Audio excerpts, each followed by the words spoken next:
Tapos na ho mga kaibigan, no? Ito na ang resulta. Yung nakita ninyo kanina, ito na.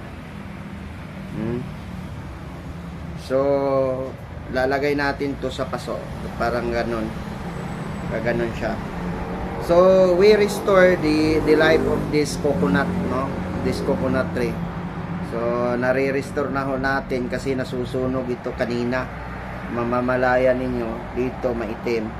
So, kinuha natin yung balat para hindi mag-ano ng infection dito sa loob. Pero actually, pag ako po'y nagbubonsay ng mga niyog, mga kaibigan, hindi ko binabalatan para tuloy-tuloy po ang kanyang pagtubo.